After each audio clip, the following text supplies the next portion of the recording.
बिस्मिल्लाहिर्रहमानिर्रहीम। अस्सलाम वालेकुम क्लास, कैसे हैं बेटे आप लोग? होप सो आप लोग सब ठीक होंगे। I am your teacher miss Iqra Javed and we are discussing the subject of economic prospectives of CPEC. Now today our topic is the introduction of the CPEC. What is the introduction? In the previous topic हमने one belt one road के बारे में पढ़ा था कि CPEC is the China Pakistan economic corridor, कि आपकी एक ही ऐसा प्रोजेक्ट है जो चाइना और पाकिस्तान को आपस में इकोनॉमिकली जो है वो जोड़ता है। आखिर उसके पीछे हमने क्या क्या रीज़न्स हैं, किस तरह से ये आपके मुल्क के लिए फ़ायदा मंद है, कितनी कंट्रीज़ को ये आपस में लिंक अप कर रहा है। हमने लास्ट लेक्चर में जैसे इंट्रोडक्शन में थोड़ा सा ये पढ़ा था कि चाइना जो है वो दो तरीक़ों से, दो रास्तों से जो है वो अपना वन बेल्ट वन रोड का जो है वो इस प्रोजेक्ट को पूरा कर रहा है। एक वो बहरी रास्ता जिसको हम सिल्क रोड कहते हैं, एक ज़मीनी रास्ता जिसको इकोनॉमिक बेल्ट कहते हैं। इन दोनों रास्तों के ज़रिए वो बहुत सारे ममालिक को आपस में कनेक्टेड कर रहा है। अब उस कनेक्शन में वो उन ममालिक को ले रहा है जो कि डेवलपिंग कंट्रीज़ हैं, जो गरीब ममालिक हैं।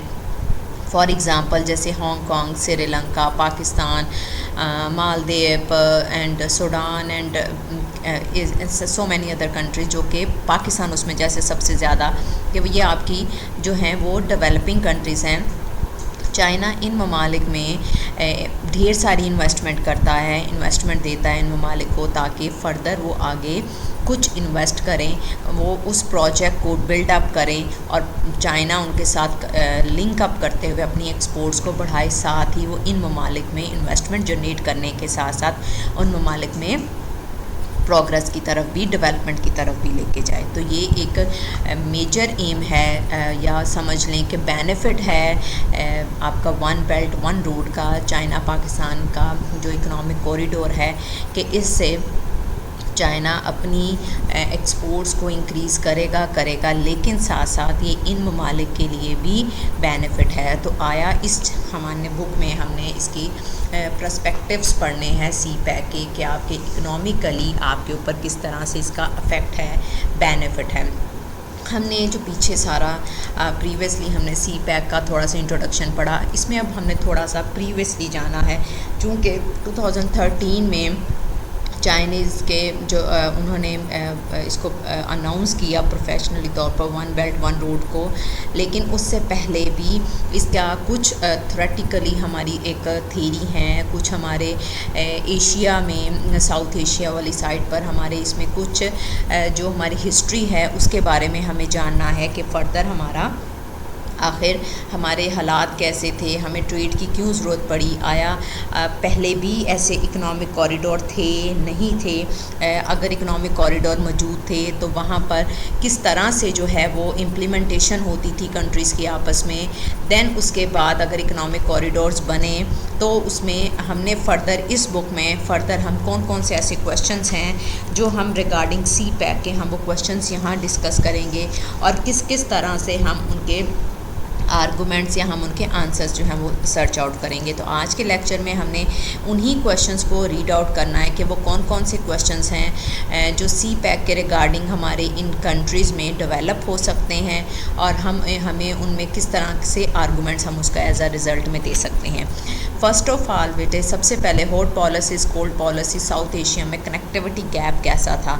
अब वहाँ पर नीड टू ब्रिज था। इसमें बेसिकली जर्नली आपको ये कहा गया कि जो हमारा प्रीवियसली हमारा साउथ एशिया में हमारा जो ब्रिटिश राज था, ब्रिटिश राज में हमारी political fragmentation, social religious cleavage and deep rooted जो tensions among the various members था, वो सोसाइटीज़ वो ऑलवेज़ भी रेलेवेंट होते थे, वो हमारे ब्रिटिश राज के अंडर होते थे, उसमें किसी तरह का कोई इंटरफेरेंस नहीं होता था। तो इस तरह से हमारी जो ब्रिटिश राज के बाद हमारा जो था on top of the South Asian countries जो था फेस करते थे challenges of developing their economic in order to address many for socio economic difficulties. अब वहाँ पर बहुत सारी सोशो इकोनॉमिक डिफ़िकल्टीज़ आना शुरू हो गई। अब उन डिफ़िकल्टीज़ में जैसे देखें, on top of this all South Asian countries faces the challenges of developing their economic in order to address manifold socio economic difficulties, बहुत सारी सोशो इकोनॉमिक डिफ़िकल्टीज़ वहाँ पर डेवलप होने लग गई. Further more unfortunate geo politically and geo economically dynamics lead to the number of deeply entrust national आपकी जितनी भी डिसहार्मनीज़ एंड बायलेटरल क्राइसिस इसमें हमारे डेवलप होना शुरू हो गए. जियो पोलिटिकल भी, जियो इकोनॉमिकली भी. पॉलिटिकल मीन्स सियासी तौर पर भी, इकोनॉमिकली माशी लिहाज से वहाँ पर हमारे साउथ एशिया में बहुत सारे चैलेंजेस डेवलप होने लगे. These latter phenomena turn the extended South Asia regions into the site of some of the world most intractable intra as well as interstate conflicts develop हुए, which so far largely prevailed over the logic and rational of effective and the cohesive regions cooperations. अब इसमें simply से बेटे इसमें ये था कि आपकी जितनी भी साउथ एशिया में आपकी डेवलपमेंट हुई, आपके बहुत सारे जैसे इंटरनेशनल आपके एक हब बनना शुरू हो गए. International terrorism, religious fundamentalism, jihadism and large social political movements which either separatist, anti system and so many other evils are developed in the South Asian countries, जिसकी वजह से आपके मुल्क में काफ़ी सारी प्रॉब्लम्स क्रिएट होना शुरू हो गई. अब उसमें the region is in fact home to persistent encounter between. अब परसिस्टेंट इनकाउंटर चल रहा था किस किस के दरमियान, ईस्टर्न एंड वेस्टर्न कॉन्सेप्ट्स का. ठीक है, मतलब आपका परसिस्टेंट इनकाउंटर था वही हमारी मशरक़ी मगरबी कॉन्सेप्ट्स का, notions of institute and nation building as well as different normative fundamentals approaches on development related task. Means यहाँ पर आपके जब साउथ एशिया में आपकी बहुत सारी जगहों पर आपकी ये जो रीजनली तौर पर आपके जो परसिस्टेंट इनकाउंटर चल रहा था, मसलसल जो था कन्फ्लिक्ट चल रहे थे ईस्टर्न और वेस्टर्न के कॉन्सेप्ट्स किस तरह से कि आया मशरक़ी को लेके चलें वैल्यूज़ को, या हम जो है मगरब को लेके चलें. तो इस तरह से काफ़ी सारी कन्फ्लिक्ट्स जो हैं वो नेशन बिल्डिंग में डेवलप होना शुरू हो गए. Asia in general and South Asia in particular are affected by the tremendous lack of connectivity. अब Asia, South Asia and general, इसमें एशिया एक आपस में ट्रिमेंडसली अफेक्टिव होने लगे. अब इसमें बेटे कुछ इनके क्या क्या बेसिक रीज़न थी, कहाँ कौन से मुल्क में, एशिया में, साउथ एशिया में क्या क्या प्रॉब्लम्स थी, वो भी मैं आप लोगों के साथ स्लाइड शेयर करती हूँ. वो तो हार्डली 2 से 3 है. उसमें डिफरेंट जो है वो कन्फ्लिक्ट्स हैं कि किस तरह से एशिया में किस चीज़ की कमी थी और साउथ एशिया में इस तरह से.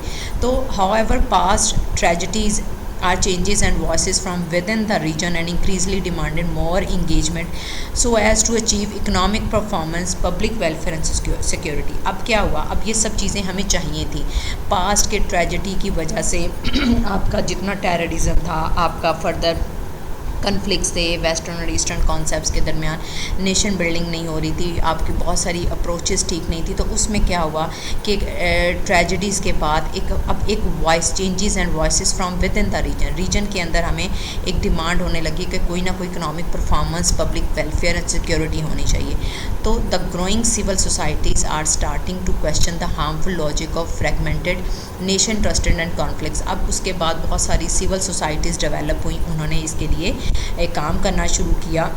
आर्गूमेंट्स करंट प्रॉब्लम के ऊपर उन्होंने बहुत सारी जो हैं वो रीज़न्स और बहुत सारे क्वेश्चन जो हैं वो राइजेस करना शुरू किए. ठीक है, देन बेटे जैसे ही कन्फ्लिक्ट्स हुए, इन प्रॉब्लम्स के ऊपर आते हुए, in order to address the जितनी भी हमारी फिर इकोनॉमिक कॉरिडोर एक आइडिया आया, मैनी चैलेंजेस के बाद उनको ओवरकम करने के लिए एक आइडिया डेवलप हुआ, इसको इकोनॉमिक कॉरिडोर फाउंड किया गया. अब उसमें बहुत सारी डेवलपमेंट, यानी economic corridor found its way into development programmes and foreign policy strategies.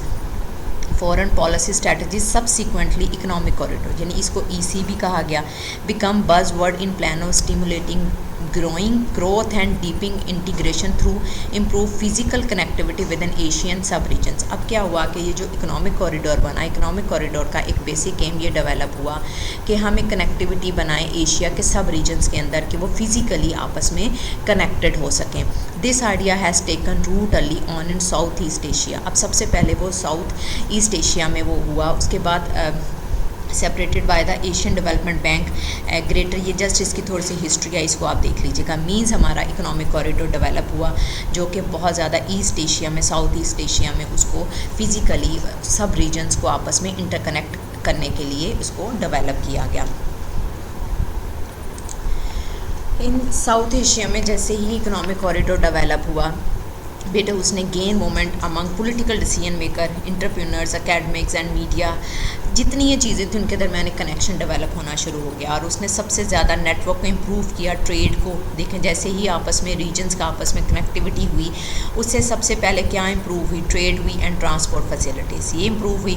With in turn would be the trading between the countries easier. अब क्या हुआ, उससे जैसी ट्रेड अच्छी हुई कंट्रीज़ के दरमियान, ज़्यादा से ज़्यादा अच्छे तरीके से जो है वो ट्रेड शुरू होगी, उनके दरमियान जो है वो फैसिलिटीज़ आना शुरू होगी, तो ये उनके लिए एक अच्छा इकोनॉमिक कॉरिडोर की वजह से एक अच्छा चेंज हो गया। तो economic corridor able to create more opportunities for a successful establishment. Means economic corridor एक अच्छी एस्टैब्लिशमेंट कॉरिडोर बना के आप साउथ एशिया के लिए, साउथ ईस्ट एशिया के लिए जो आपस में उनके रीजन थे वो इकोनॉमिकली वो आपस में लिंक्ड अप होने लग गए, ताकि वो इजीली एक दूसरे को इन्हांस कर सकें, अपनी पॉलिटिकली अपना जो है इंफ्रास्ट्रक्चर को उन्होंने इम्प्रूव किया, ट्रांसपोर्ट फैसिलिटीज़। तो इस तरह से बेटे कि जो हमारी ड्रॉबैक्स थे साउथ ईस्ट एशिया के, आपने इकोनॉमिक कॉरिडोर ने उसको काफ़ी हद तक कवर किया।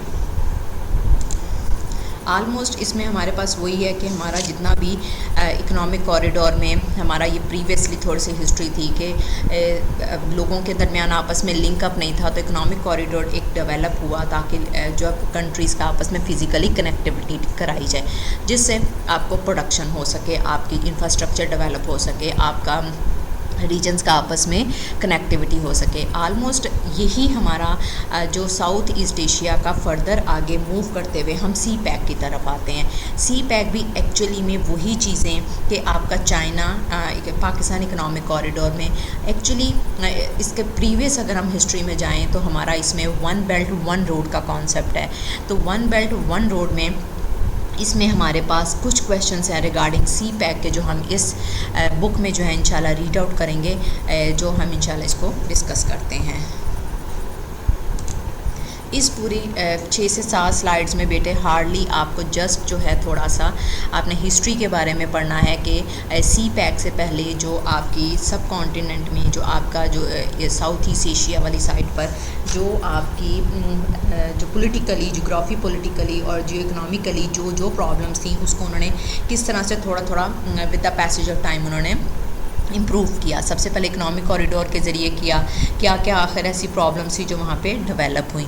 तो इसमें हार्डली बस इतना था, बाकी जो है वो मैं आपके साथ नेक्स्ट लेक्चर में जो है वो डिस्कस करती हूँ। क्वेश्चंस के कौन कौन से सी पैक से रिलेटेड हमें क्वेश्चन जो है वो डिस्कस करने होंगे। बहुत शुक्रिया।